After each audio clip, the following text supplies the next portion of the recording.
नमस्कार। मेहता टॉक्स हजारीबाग में मैं ज्ञानचंद प्रसाद मेहता आपका स्वागत करता हूँ। रामचरितमानस में तुलसीदास जी ने लिखा है, धीरज धर्म मित्र अरु नारी, आफत काल परखिए चारी। धीरज आपके अंदर कितना धैर्य है। धैर्य वह गुण है जो आपके ज्ञान और विवेक से, आप अपने संस्कार से आपने अंदर उत्पन्न किया है। धर्म आपके कृत्य, आपकी जो प्रवृत्ति है, आपके विचार है, उस जिसको आप निर्धारित कर रखे हैं, उस धर्म से आप कितना जल्दी च्युत होते हैं या नहीं होते हैं। इन सब की परीक्षा तभी होती है जब कोई आपत्ति आती हो। मित्र भी तभी पता चलता है कौन कौन हमारे मित्र हैं, कौन नहीं है। नारी मतलब पत्नी, घर में यदि सब कुछ पर्याप्त रूप से उपलब्ध है तो बड़ा अच्छा से साथ गुजरता है। किसी भी पत्नी की पहचान तो तब होती है जब घर के अंदर कोई विपत्ति आ जाए, कोई आपत्ति आ जाए, तो उसमें पत्नी कितनी सम्मति देती है, उनका धैर्य कितना है, उनका सहयोग आपके साथ कितना है, तो माना जाएगा कि ये धीरज धर्म मित्र और पत्नी ये सब सफल हुए। लेकिन आज विश्व भर में, दुनिया भर में शायद ही 2-4 देश ऐसे होंगे जो कोरोना पर संघर्ष करके विजय पा लिए, लेकिन ऐसे वे देश हैं जिनकी आबादी बहुत कम है। भारत भी प्रभावित है कोरोना से। फर्स्ट फेज में हमारा जो काम हुआ, दुनिया में प्रशंसा हुआ, बल्कि हम अमेरिका तक को मदद किया, दुनिया को भी मदद किया। विश्व हमारा मित्र है। इसलिए सेकेंड फेज जो बहुत ही खतरनाक और आक्रामक है, इसके आते ही दुनिया भी हमें हमारी मदद कर रही है। इतनी तैयारी, आज हमारी हंसी उड़ाते हमारे आलोचक। हाँ, ये है कि इस देश में, इस देश की जनता, बस इनको केवल एक ही चीज़ चाहिए कि मोदी हट जाओ, मोदी हटा दो, मोदी हट जाए तो कोरोना समाप्त हो जाएगा। तो बना दो, मोदी जी हट जाएंगे तो कोरोना समाप्त हो जाएगा। इनकी रट बराबर रही रहे। कोई कहता है स्टैच्यू ऑफ लिबर्टी जो है वो क्यों बनाया, जो बनाया होता हॉस्पिटल। क्या बेवकूफ़ाना प्रश्न है, कौन जानता था। और अभी भी बन रहा है या दिक्कत हो रही है। जहाँ हॉस्पिटल्स ही बहुत हैं वहाँ क्या कोरोना से मर नहीं रहे हैं।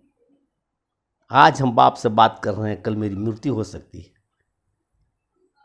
इसलिए आलोचना करने वाले,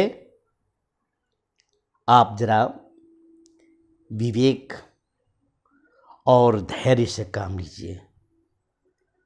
राष्ट्रीय विपत्ति है और इससे भी एक बड़ा खतरा जो पश्चिम बंगाल में चुनाव था, उसमें देश के प्रधानमंत्री, गृह मंत्री और योगी जी बहुत जाकर संघर्ष किया कि वहाँ पर हम विजयी होकर के तृणमूल कांग्रेस को नहीं आने दें पुनः सत्ता में। क्यों? इतना महत्व उस चुनाव को क्यों दिया गया? और हमारे विरोधी, हमारे विपक्ष, राष्ट्रीय विरोधी तत्व खिल्ली उड़ा रहे हैं। ये सीमावर्ती कुछ राज्य हैं, असम, त्रिपुरा, पश्चिम बंगाल, जहाँ से घुसपैठिए आकर के भिन्न प्रकार के अस्त्र शस्त्र लाते हैं आतंकवादी। इन सबों को रोकने के लिए आवश्यक है कि राष्ट्रहित की सरकारें बने और तृणमूल कांग्रेस की सरकार है जो हर प्रकार के आतंकवादियों को, घुसपैठियों को, रोहिंग्या को, बांग्लादेशियों को, सबको मंगा करके और बसा करके आधार कार्ड, वोटर कार्ड, ये सारे वोटर लिस्ट में नाम, सारी सुविधाएं दे करके अपने वोटर्स बना दिए हैं। और चुनौतीपूर्ण कहता है कि देखते हैं कि किसकी हिम्मत है कि बंगाल से तुम लोग को हटा देगा। तो अन्य राज्यों, अन्य सीमावर्ती राज्य जो है उन पर तो आधिपत्य हो गया देश का, और ये अपने देश का एक संविधान के अंतर्गत बनी हुई सरकार ममता बनर्जी की, जो 10 साल चली और फिर अगले 15वें साल में प्रवेश कर रही है, उनका ही सहयोग नहीं प्राप्त है। तो आवश्यक था कि इतने सारे लोग, प्रधानमंत्री, गृह मंत्री योगी जी, माने मोदी जी, योगी जी और अमित जी, ये सब लग करके दिन रात कड़ा परिश्रम किया था वहाँ कि ताकि ये लॉक हो जाए।